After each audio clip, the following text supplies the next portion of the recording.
Members of the executive management, members of Senate, our inaugurant this afternoon, Professor Jochen Zeller, family and friends of Professor Zeller, academics and professional staff, students, alumni, and distinguished guests. On behalf of the Vice Chancellor and Principal, Professor Nanapogo, it gives me great pleasure to welcome you to the inaugural lecture of Professor Jochen Zeller. The Vice Chancellor conveys his congratulations and best wishes to Professor Zeller. A special welcome to our guests from universities and organizations within South Africa, the African continent, and across the globe. Inaugural lectures form part of the university's public lecture series and may only be presented by newly appointed full professors who have been appointed in academic schools and centers. Inaugural lectures present an opportunity for showcasing the exciting and groundbreaking research and teaching being carried out by professors in our university. Each lecture represents a significant milestone in an academic's career, providing official recognition of their promotion or appointment to full professorship. These lectures are furthermore an ideal opportunity for new professors to introduce themselves and to present an overview of their contribution to their field, to academic peers, students, and research collaborators. Inaugural lectures are also a platform for celebrating a professor's academic achievements with his or her family, friends, mentors, and colleagues. Distinguished guests, it is my pleasure to now introduce the Dean and Head of School, Professor Nobuhle Hlongwa, who will now formally introduce the inaugurant, Professor Zeller.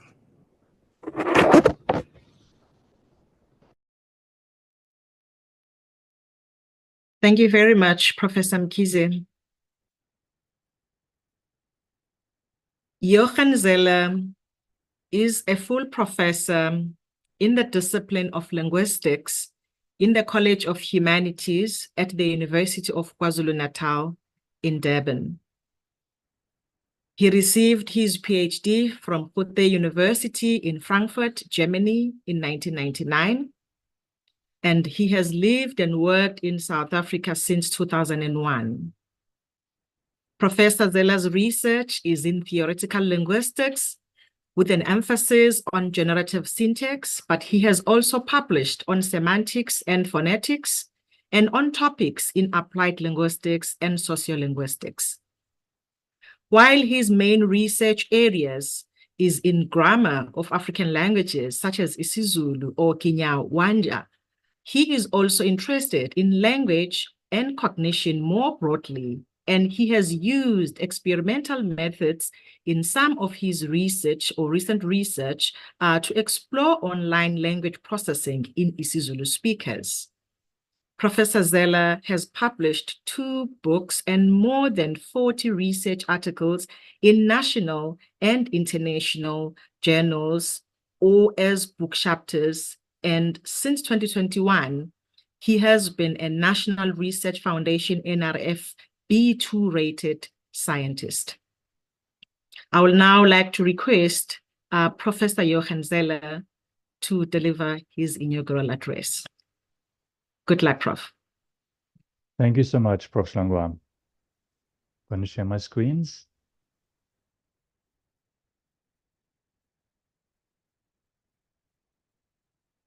Okay, I hope that everyone can see my slides and that you can hear me well. Yeah, thank you. I was really looking forward to this lecture.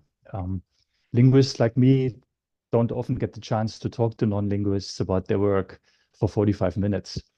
Usually when people hear that I'm a linguist, the first thing they ask me is, so how many languages do you speak? And then when I say, well, German, my mother tongue, and English, then that's not enough to keep them interested. And usually that's the end of the conversation.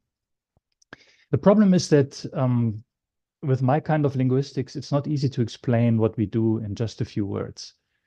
People don't think of language as something that can be scientifically studied. And they certainly don't think of language as a complex mental knowledge system that has properties that can be formally defined and about which we can formulate hypotheses that make testable predictions. But that's pretty much the kind of work that I do. I work in an area of linguistics called syntax. And today I want to take this opportunity to talk to you a little bit about syntax. Specifically, I want to talk about a syntactic principle called locality, which has relevance for many phenomena in many different languages, and which has also played an important role in my research over the years.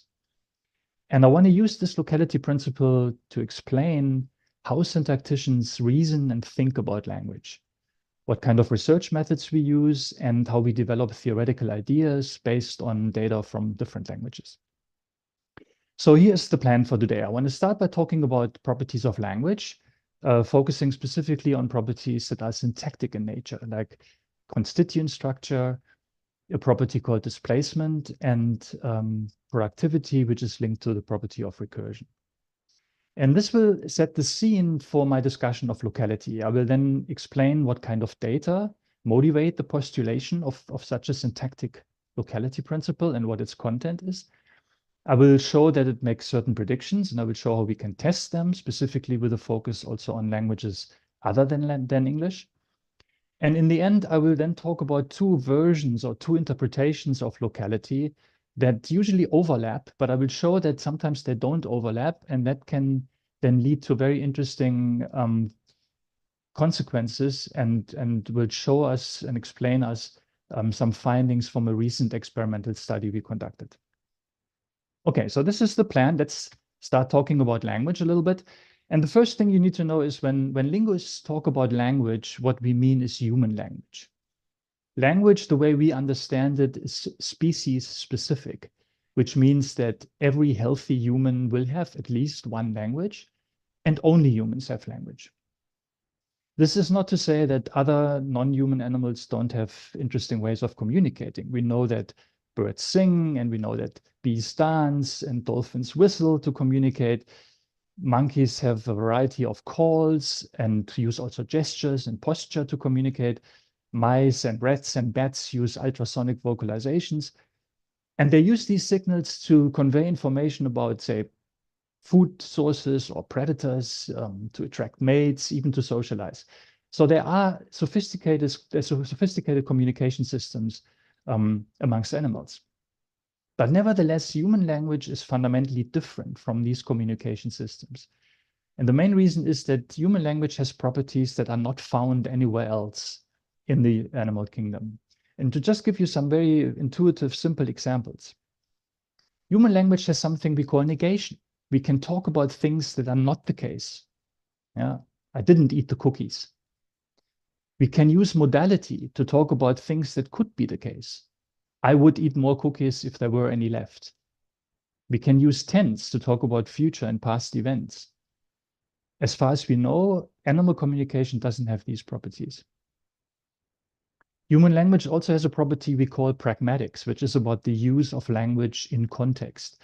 It's about interpreting language relative to a speech situation. So we know that one and the same utterance can have very different meanings depending on who produces it, in what context, how. So for example, humans are very good in figuring out when someone uses irony or sarcasm, when they usually mean something very different from what they're literally saying. And animals don't have these kinds of properties in their communication systems. Monkeys don't have irony. And then there are certain properties of language which are syntactic in nature, and I want to spend a little bit more time on these. The first property is called constituent structure, by which we mean that sentences are not just linear strings of words. They have what we call hierarchical structure. And I want to illustrate this with a very simple example. The sentence in 1, Mary likes fish. That looks just like 3 words, one after the other, 3 words in a row, like beats on a string. But sentences are not just linear strings. They also have structure, by which we mean that certain words are grouped together to the exclusion of other words. So for example, in that sentence, the verb likes and the object fish together form a group, form a constituent, which is traditionally known as the predicate of the sentence. And we can represent this kind of constituent by using branches that come from the words and connect on top. So syntacticians use these little upside down tree diagrams to represent constituent structure. So this shows us likes fish is a constituent, it's the predicate. And this predicate expresses a property, the property of liking fish. It's a property of the subject. The subject is Mary. So now Mary combines not just with the verb, the word that follows it, but with the whole constituent, with the whole predicate.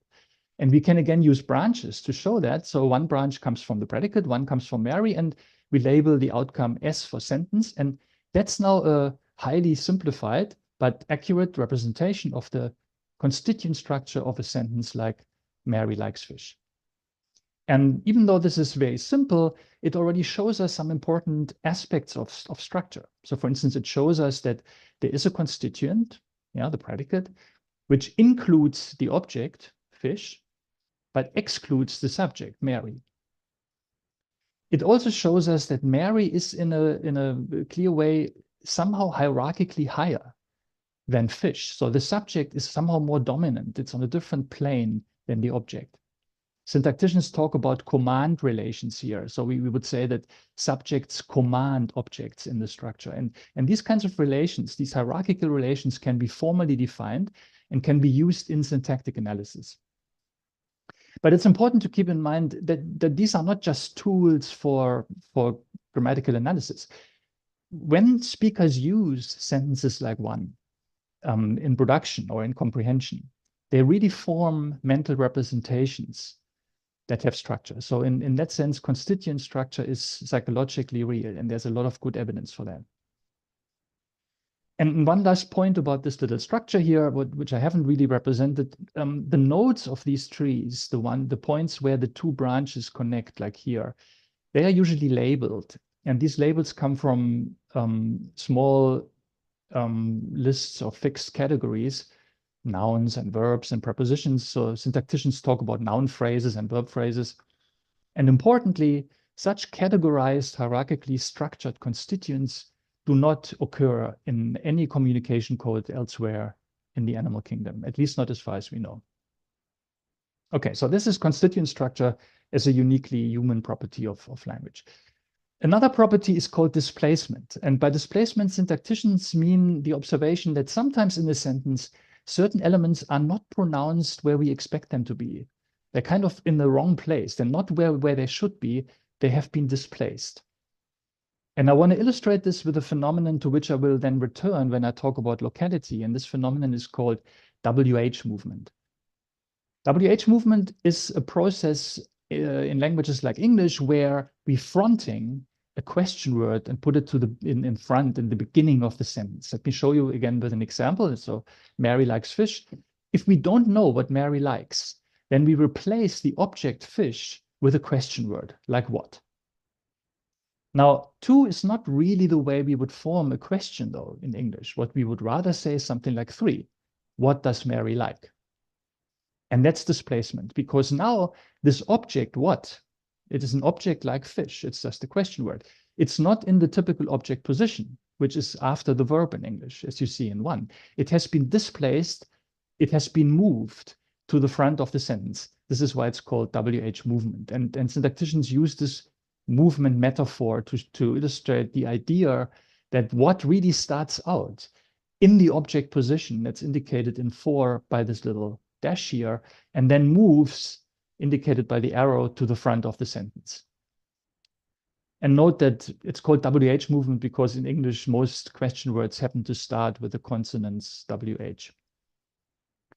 So that's WH movement. You will notice that something else is going on in questions in English. You see here, there's suddenly this auxiliary do or does in 3 and 4, which is not present in 1 and 2. That, of course, also needs a syntactic explanation, and there are syntactic explanations, but it's independent of WH movement. And in the following, I will just ignore these auxiliaries, and I will just talk about and focus on the fronting of the question words in WH movement.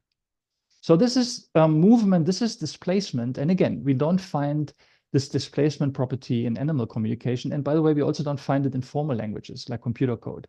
That's where you put words, obviously, where you want them to be interpreted and not somewhere else. Again, a uniquely human property. And then finally, perhaps the most distinctive and the most important property of human language is productivity. Human languages are endlessly creative. They make infinite use of finite means, in the famous words of Wilhelm von Humboldt. Finite means, that's just saying the inventory of language, the basic building blocks, the words, are limited. Speakers know thousands of words in their language, and these words have to be stored in memory, in what we call the mental lexicon, with their form and their meaning. But the memory capacity of the brain is finite. So therefore, there can only be a finite number of words in any language. But of course, the number of sentences in the language is not finite. Sentences are not stored in memory. Sentences are formed by productively combining these building blocks, these words of a language. And the emphasis is on productively. We can form new and novel and original expressions all the time. And that's very different from what is possible in animal communication, which are systems that are usually based on either fixed signals or fixed patterns or sequences of signals. So there's no productivity in animal communication. And in human language, of course, the sort of creative engine behind this combinatorial power is what the linguist Noam Chomsky calls the computational system of human language, which is just a fancy term for syntax. So it's the syntactic rules that give language this productivity. And part of the reason why the productivity comes from syntax is because syntactic rules have an important property. They are recursive. Now, what is recursion? In mathematics or computer science, recursion refers to properties of a function or a procedure or a rule that can take its own output as its input and thereby can create infinite loops. In language, recursion is usually used to refer to the fact that you can have structures of a particular kind that are part of larger structures of the same kind. And I want to illustrate this again. So we already saw Mary likes fish is a sentence. Now this sentence can be part of a larger sentence, a larger constituent, which is also a sentence. Something like John said Mary likes fish. So we can represent this layering by putting brackets around these sentences. So you see that the smaller sentence, Mary likes fish, it's a constituent of the type sentence, which is part of a larger constituent of the type sentence. And you can immediately see that There is no necessary end to how many times we can repeat this procedure. So we can use to and make it part of an even larger sentence. So we can say, I think John said Mary likes fish. You know, I think John said Mary likes fish, and so on. And recursion is not only observed with respect to sentence embedding. You can also have it with other constituents. So the sentence in 3, I've got an idea for a chapter in a book about the CEO of Eskom, includes a very long object, which we call a noun phrase. An idea for a chapter in a book about the CEO of Eskom. It's a noun phrase because it's based on the noun idea. Now, this noun phrase includes a smaller noun phrase, namely a chapter in a book about the CEO of Eskom, which includes the noun phrase, a book about the CEO of Eskom, which includes the CEO of Eskom, which includes the noun Eskom, which is also a noun phrase. And you see again a little noun phrase inside a slightly larger noun phrase, which is again inside a larger noun phrase, and so on. It's a little bit like these Russian dolls that you may know, where you have a very tiny little doll, and then it's put into a slightly bigger doll that looks exactly the same, which is then put into an again bigger doll, and so on. So these Russian dolls obviously are also recursive, and recursive structures are the reason why language is productive. And therefore, studying these rules, which are fundamentally syntactic, gives us important insights into a fundamental property of language, namely its productivity. Right, so now let's talk about locality. I have shown you that there is a process called WH movement. If you remember, that's moving a question word to the beginning of a sentence. And I've shown you that you have sentences that are embedded in larger sentences, okay? Taking these two things together, we arrive at a process called long WH movement. Long WH means simply that we taking a question word that originates inside an embedded sentence and moves to the front. So again, examples. That was our example where Mary likes fish is embedded in the larger sentence, John said Mary likes fish. We can now replace constituents in the embedded sentence with question words. So we could, for instance, replace Mary with who. And then remember, we have to apply WH movement and move who to the front, and we get, who did John say likes fish? Answer, Mary. We can do this with the object of the embedded sentence as well. Remember, we could replace fish with what? Can do that here as well, and then move it to the front, and we get, what did John say Mary likes? Answer, fish. That's long WH movement. So far, nothing about locality. But now things get interesting when you observe that in languages like English, you can have more than one question word in the same sentence. So again, our embedded sentence, Mary likes fish, we can replace both the subject and the object in this embedded sentence with question words. And now we have to apply WH movement. But in English, there's a problem, because in English, there's only one landing site for WH movement. English makes only one position available in the front of the sentence into which we can move a question word. So now we have a competition. So let's see which one we can move. Let's first move who. Then we get something like 3. Who did John say likes what? Well, that's still a fine grammatical sentence of English. You can imagine saying this to someone when you planning a dinner party, for instance, and you know that John knows all the food preferences of your guests, and you say to your partner when you put the menu together, who did John say likes what? Well, Mary likes fish and Bob likes potatoes, you know, that's fine. Notice that here we now had to leave the object, what, in its base object position, really like to the right of likes. That's where objects live in English. So because we have already moved something to the front and there's only one position. Now let's see if we can also move what and leave who behind. And then we get 4. What did John say who likes? Now this is what English speakers say is not acceptable in English. That's not a well-formed question based on these multiple question words. And we in syntax, we call it ungrammatical. And we mark ungrammatical sentences by putting a little asterisk in front of them. And before I relate this contrast between 3 and 4 to locality, I want to say something about the underlying research methodology that I'm using here. So what you see here in these examples are grammaticality judgments. Grammaticality judgments are provided by native speakers of a language who tell the researcher something about particular sentences, whether they find them acceptable or not. And then the researcher, based on these acceptability judgment, makes inferences about the underlying knowledge system that allows the speaker to make these kinds of intuitive judgments. And grammaticality judgments are crucial for syntactic research because they give us contrasts like the ones between 3 and 4. And particularly 4 is important because that's actually information about what kind of sentences are not acceptable. Imagine you were only working with naturally occurring texts like corpora, what you find on the internet. Then you may find a lot of sentences that people use, but you will not find information about sentences that people don't use. For that, you need to almost prepare a little mini experiment, construct sentences like 4 and ask native speakers, are they acceptable? And if they say no, well, then you know something else about the underlying language system. So obviously 4 is not possible. The movement of the question word from the object position across the subject who, that produces ungrammaticality. And this can now be explained by locality as follows. So informally, we can simply say this locality principle means that syntactic operations are local. And in a sort of semi-formal definition, we can state it as follows. An element X can only enter a syntactic relation with a position P if there is no other active element Y that is closer to P than X. Okay, let me show you how this definition explains what we have just observed.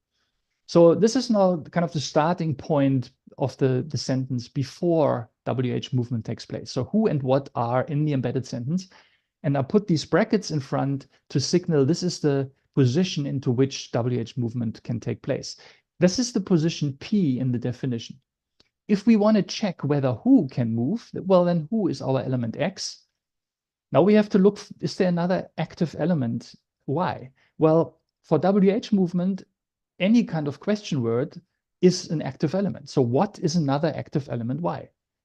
Now, is Y closer to P than X? No, it isn't. Who is just 3 words away from P and what is 5 words away? So you can see it linearly.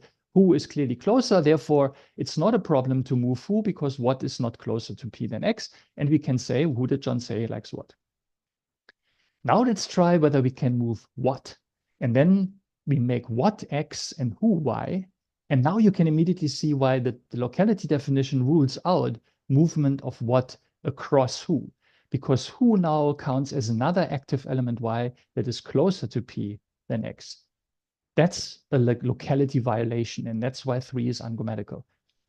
And who is what we call an intervener because it is the closer element and it intervenes and blocks movement of the element what, which is too far away from the position into which we want to move. So this is, in a nutshell, locality. Now, you may remember that I told you earlier that sentences are not just linear strings, they have structure. But now I have defined locality really in linear terms. I've just counted words from P to Y and to X. So what we want to show is that locality also applies in a structural sense, and we can show that. Let's look at the syntax, simplified syntax of the sentence in 1 with an embedded sentence. So we have already seen that likes fish is a predicate to which we add the subject Mary. It gives us a sentence. Now sentence embedding can be represented by basically just combining the main clause verb, say, with that sentence. So the sentence Mary likes fish acts like the object of the main clause of the verb say. So we combine say with that sentence, and that gives us the main clause predicate, to which we then add the subject John, okay?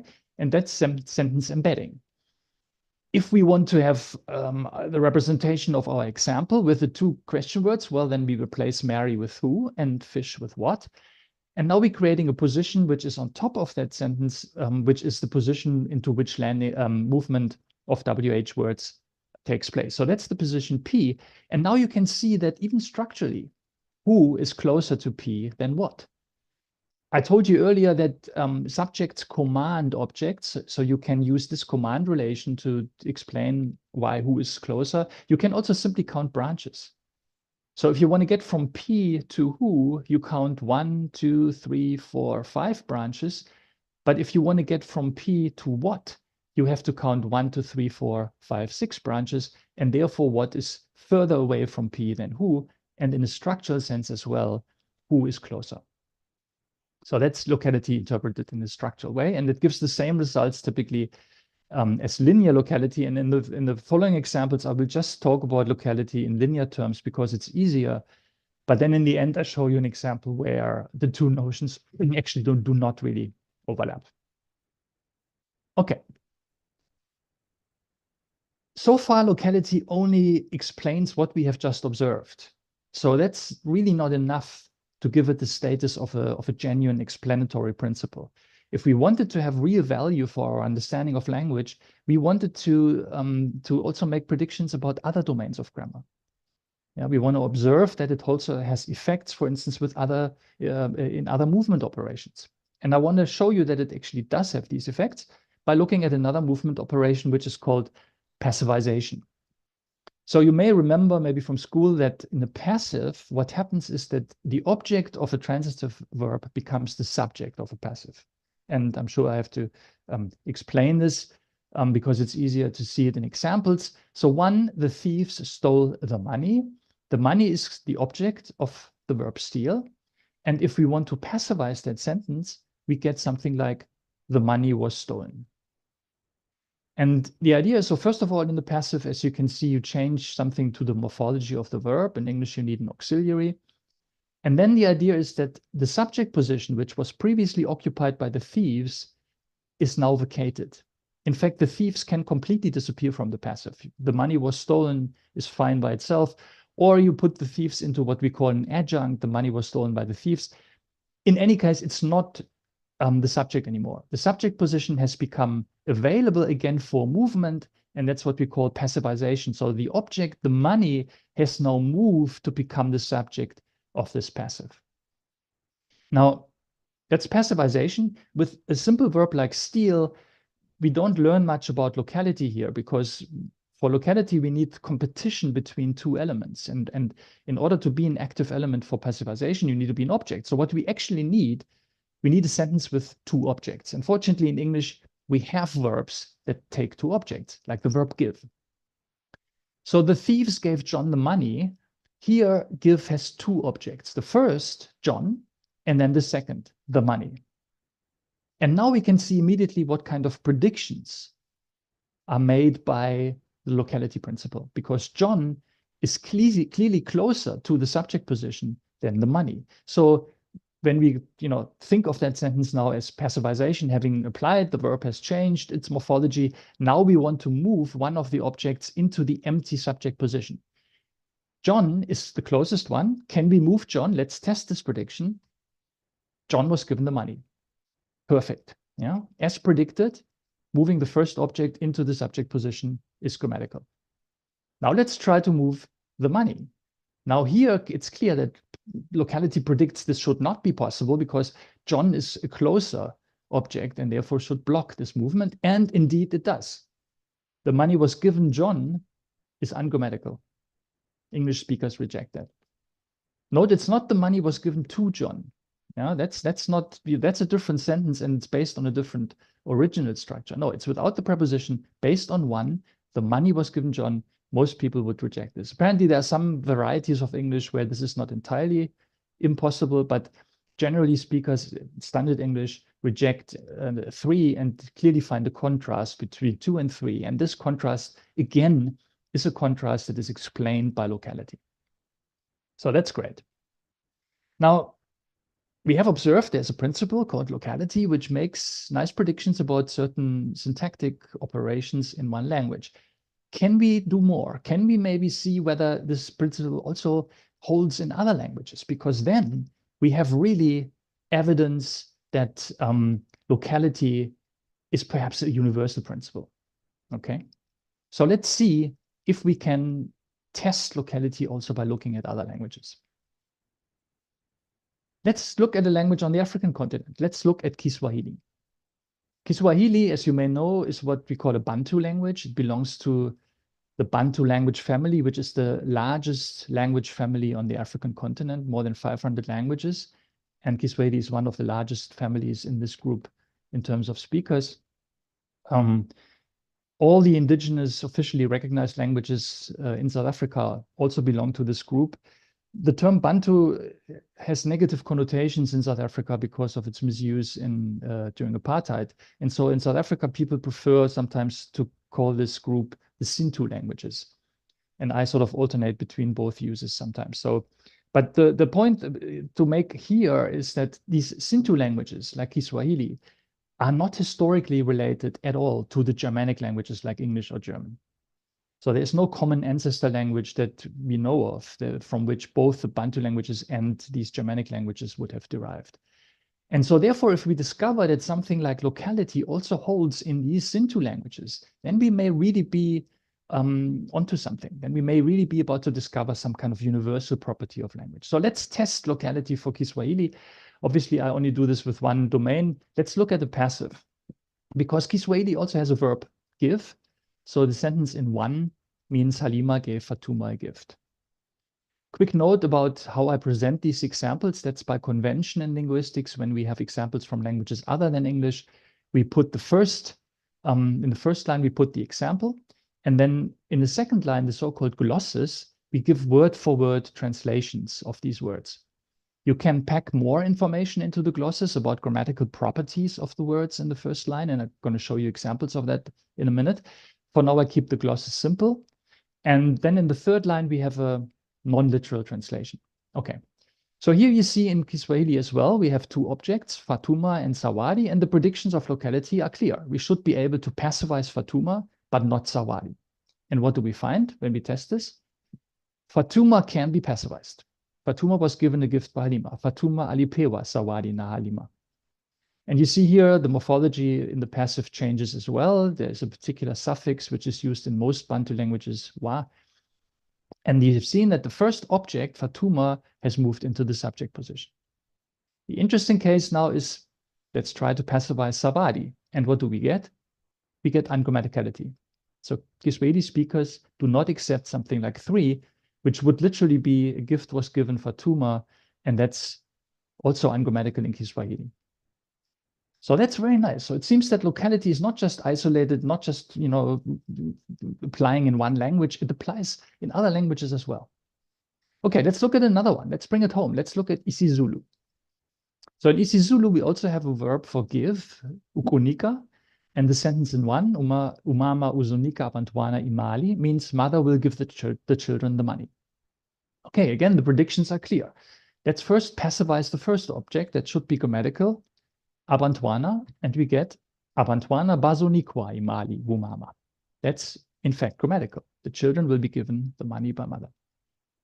Now the prediction is, remember, it should not be possible to passivize imali. Let's do it. Imali izonikwa abantwana wumama. Ha!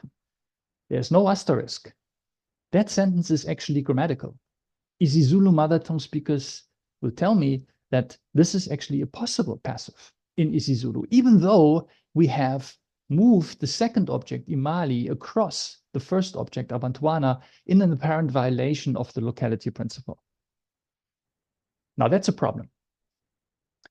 But problems are only invitations to do more research. So I want to show you now that when you do linguistic research that is prompted by a particular example in a language that seems to contradict a hypothesis that you're starting out from, that can actually be very fruitful. It can provide new insights into both the hypothesis that you want to test and the language. So the first thing I want to tell you is that actually locality does apply in isiZulu, but its effects emerge only when we take another phenomenon into account, and that phenomenon is called object marking. What is object marking? You don't have that in languages like English or German, but you have it all across the Zintu family. Object marking is when you have an object again, and you can cross-reference this object by a particular affix on the verb.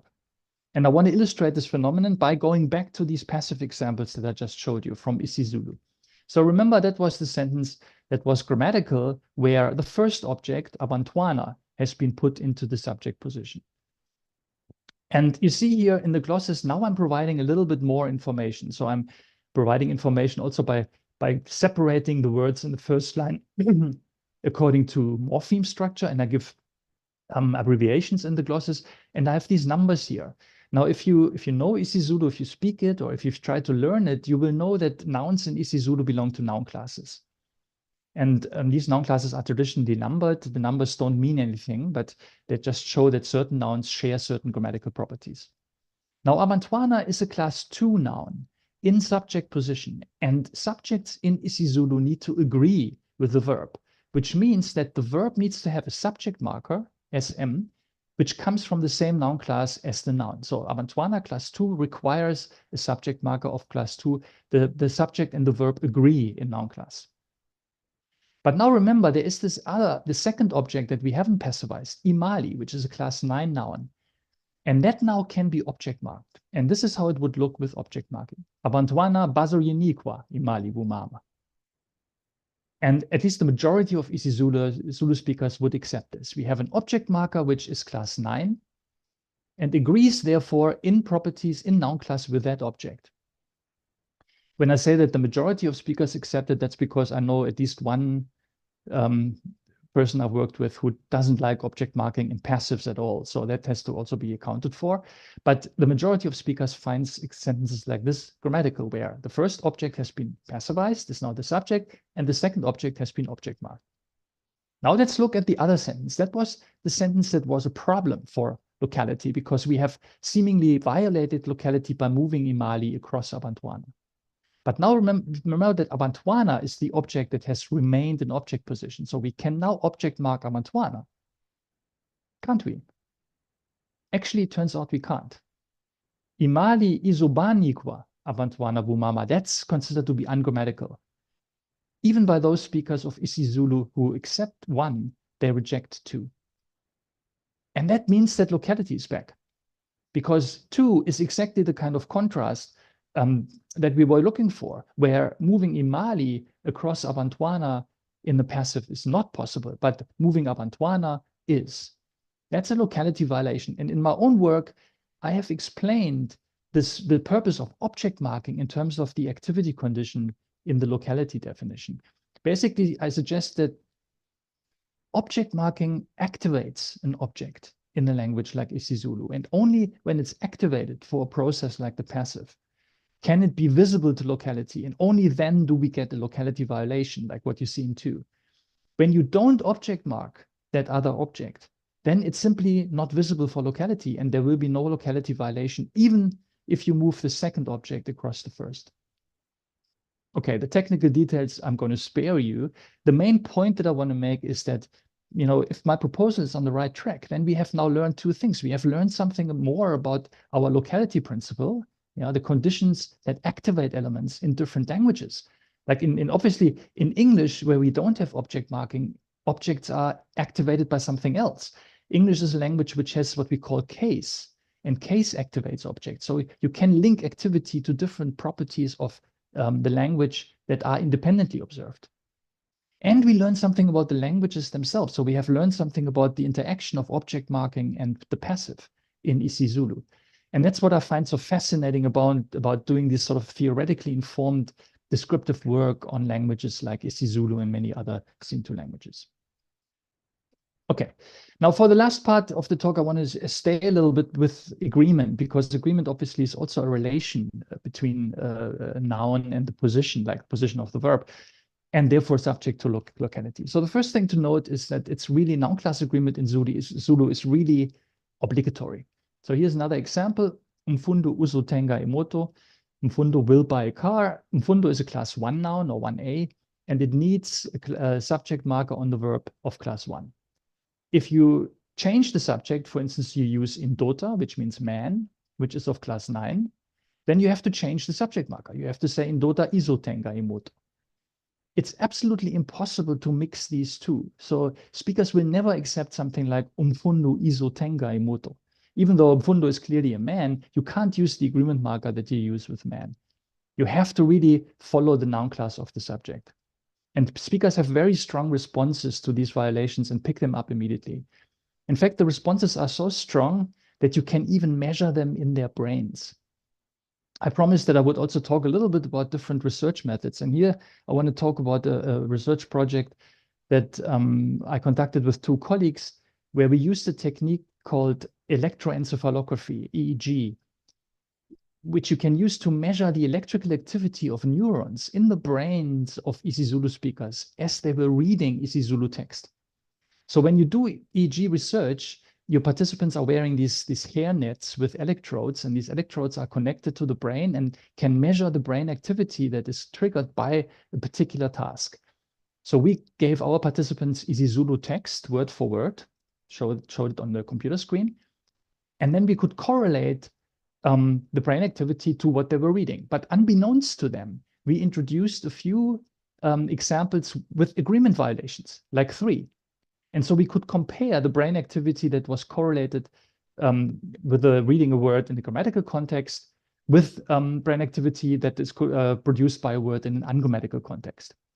And when you do this EEG research and you average across many trials with many participants, you can generate these characteristic waveforms. And you see 2 here from our study, a green one and a red one. So the green is a waveform that corresponds to reading a word in the grammatical context, and the red one corresponds to the brain activity of reading the same word in an ungrammatical context. And you see that these 2 waveforms overlap initially. Time is plotted on the x-axis, amplitude on the y-axis, and you see that after about 400 milliseconds, the 2 waveforms are no longer, don't overlap anymore. There's a negative deflection, an increase in negative amplitude after about 400 milliseconds. That's the brain's response to registering this agreement violation. So it's very fast, less than half a second after this word shows up on the screen, the brain of a speaker recognizes there's something being wrong. So the brains are very sensitive, and that corresponds to the behavioral data that speakers also report these grammatical violations as absolutely unacceptable. Now, given that, it's quite curious that there is one domain in which actually agreement and judgments about agreement are not so clear. So for instance, I'm going to show you another example. Here we have a sentence, amapeni afakiwe epaketini. It's another passive, but that's not really relevant. A class 6 noun, amapeni, the pens, needs a class 6 agreement marker. If you want to say the scissors were put into the pocket, isikele means scissors, and you have to, there's a class 8 noun, and you use si fakiwe. That's still agreement, completely clear, no other options exist. But the big question is, what if you want to say in isiZulu, the pens and the scissors were put into the pocket? That would be something like 3. Amapeni nesikele, that means pens and scissors. The word for and in isiZulu is na, which merges with isikele to give us nesikele, and then amapeni nesikele, the pens and the scissors. So I've left out the agreement marker here because now we have competition again. We have 2 nouns in subject position, class 6 and class 8. So which one triggers agreement? And you will see that if you're an isiZulu speaker, you can ask yourself, what would I say? What agreement marker would I use here? And when you speak to people, something which is very common, people report that they use ku. Now that's very interesting because ku is neither class 6 nor class 8. Ku is either the infinitive marker of class 15 or class 17 locative. We call it default agreement because it's actually not agreement with either of the 2 nouns. So that's very curious already. If you look at reference grammars, so some reference grammars suggest, like Doak, for instance, would say you can also agree with the second, with the last conjunct, isikele, and say zifakiwe. That's called last conjunct agreement. And then other reference grammars, like Nyambesi, for instance, says you can also agree with amapeni, with the first conjunct, and say afakiwe. So there seems to be this variability. And obviously here, grammaticality judgments do not take us very far because there is so much variability.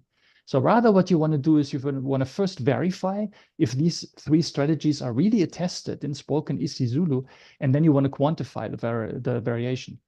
And that's what we did. We conducted an experiment, part of a larger project, which involves 2 of my students, Andrew Bevis and Mfundo Didi, my colleague Nontatlan Tuli, another student from linguistics, Neo Puccini, and colleagues from UCL London, who were also overseeing the larger project. And we conducted various experiments, just reporting on the one. So we had 30 plus speakers per experiment. We constructed the stimuli in the experiment. Those were these sentence fragments that I just showed you, where we had these coordinated subjects with 2 nouns in subject position connected by and.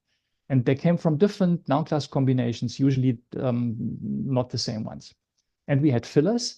And then the task was when our participants saw these sentences on the screen, they had to read them out aloud, but we didn't show them the agreement marker. So they had to complete the sentence. They had to fill in the agreement marker that they thought was appropriate with this particular coordinated subject.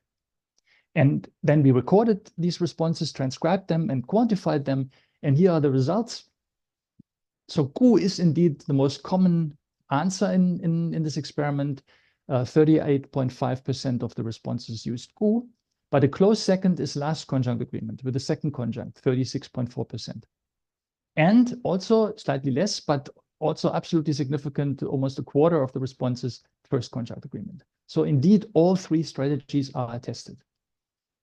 And so how can we explain this? And you will not be surprised that locality comes back into it again. And I want to just show you, and I promise this is the last tree diagram that I'm going to give to you, the structure of a sentence with a coordinated subject. Yeah, so that was the example with pens and scissors as the subject. And then the predicate could be analyzed here as fakiwe e paketini. So fakiwe without the agreement marker. That's the predicate. The subject would be, so that's the idea in syntax that na, the coordinator, and first combines with the last conjunct, isikele. That would give us an esikele. And then amapeni is added to this. So the subject itself has hierarchical structure and is now added to the predicate to give us the sentence. And if you have two candidates for agreement with the verb is in position P, and you have two active elements, two subject nouns. Which one counts for locality? Well, you can see that isikele is linearly the closest one to fakiwe because it's just the word before. But if you look at amapeni, because it's hierarchically higher than isikele, it's also structurally closer to fakiwe. Yeah.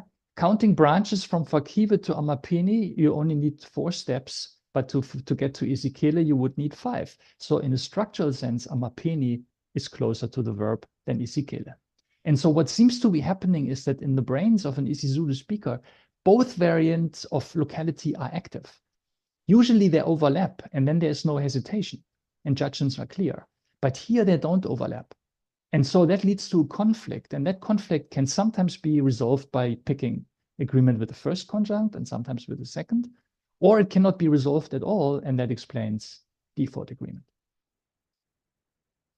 Okay, so what I hope I have shown you in this little syntax talk is that syntactic analysis can lead to hypotheses about possibly universal computational properties of human language, and therefore studying syntax can reveal fundamental properties of language as a cognitive organ. So syntax is a window into the human mind. And I have also talked a little bit about different research methods that I have used in my own research to shed light on different aspects of language. Thank you very much. But I would like to, I know I'm slightly over time, but I would like to ask you for 3 more minutes to just say a few thanks at this point. First of all, I want to thank my university, my academic home, for more than 20 years, UKZN, for allowing me to do research on different topics and languages. I want to thank the staff in corporate relations and in the office of the registrar and at ICS for organizing this webinar for me. Thank you very much for Prof. Mkhi's DVC of college, and to my dean of the head of School of Arts, Prof. Shlongwa, for the introduction. These colleagues are themselves linguists, and they have always and strongly supported linguistics long before they took up these leadership positions in the college. So thank you very much, colleagues. I want to thank all my colleagues in the School of Arts, both academic and support staff, for their collegiality and for defending and maintaining the integrity of the arts with intelligence, with grit, and perhaps most importantly, with a good sense of humor. For me, these kinds of qualities always became very evident in the meetings of the Research and Higher Degrees Committee, of which I have been part for many years, under the leadership of Professors Nicola Jones, Bernard de Meyer, and Chad Stavrop. And I have learned a lot about critical academic citizenship from these professors, and in fact, from everyone on that committee. So thank you very much, colleagues. I'm lucky to be part of a great cluster in the school, the cluster of African languages, linguistics, and development modules. I have wonderful colleagues in each discipline and actually good friends. And I want to thank them for their support And special thanks to our cluster leader, Dr. Gugu Mazibuku, who's also an applied linguist and has always shown unwavering support for the languages and language sciences. So thank you very much, Dokotela. And now to my department. And what better place than using Donald Trump's word to say, this is the best department in the world, a department like you've never seen before. Linguistics at UKZN has always been great, and I thank all my former colleagues and our honorary research assistants for being such good friends and colleagues. But I want to thank especially my current colleagues, Prof. Heike Tappe, Dr. Mushli Sibisi, Dr. Lorraine Prinsloo, Dr. Nonchlanchlan Tuli, and our administrator, Bev Pennington, for being such good colleagues and for always having my back. I wouldn't be here if it wasn't for them, and they know that as good as I know. Colleagues, thank you very much. It's a privilege to be part of the same department as you guys. So thank you. I want to thank my students, both past and present. I see that some of them have registered for this inaugural, which makes me very proud. I want to thank them for many inspirational interactions that I've had with them over the years. And thank you for teaching me so much, not only, but mostly about your beautiful, beautiful languages. And then last but not least, I want to thank my beautiful wife, the love of my life, and the smartest person I know, Professor Dori Posel, Dori. From our early years together, when we were both working on our respective PhDs, to us co-authoring papers together on language proficiency, right up to the point where we were discussing ideas for my inaugural, you have always supported me so strongly in all my academic activities. I wouldn't be where I am right now if it wasn't for you, and I wouldn't want to be here in this place without you. So I owe everything to you, not only academically, and I want to say thank you very much, my love. And that's really it. If you made it up to this point, it was your first syntax talk. I'm afraid it might have been your last one then as well, but thank you for your patience, colleagues.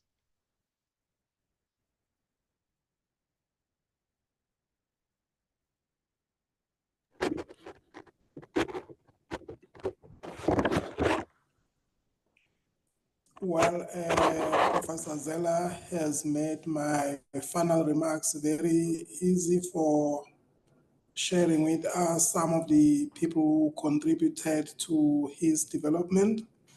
So I'm going to be brief again. We want and hereby express our appreciation to Professor Zeller for his inspiring inaugural lecture. Linguistics is, of course, one of the most important disciplines within the academy. And today we have learned a lot about the universal properties of the human mind, as well as how we can use experimental methods to study a variety of human languages. So thank you for educating us on those fronts, Professor Zeller. I also wish to express our thanks to you for the leadership that you have played within the college and university.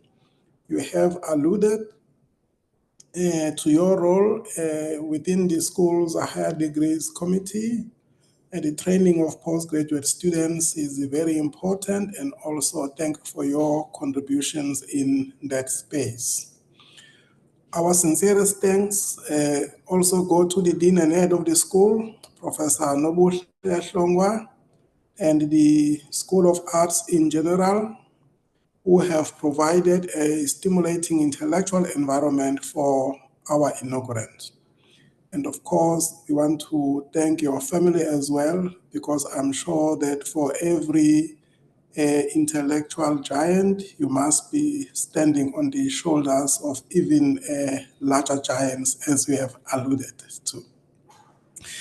Ladies and gentlemen, today's lecture has been attended by several delegates nationally and internationally, and as well as, for example, community members. We want to thank all of you for co-celebrating Prof. Zeller's successes with us today. And of course, the lecture will not have been possible without the sterling support we always receive from corporate relations led by Ms. Norma Zondo and her staff, as well as the Office of the Registrar, led by Dr. Cleland. We thank you, colleagues, for supporting us and for organizing yet another flawless inaugural lecture. With those words, ladies and gentlemen, I thank you all, and may you go in peace and enjoy the rest of the afternoon. I thank you.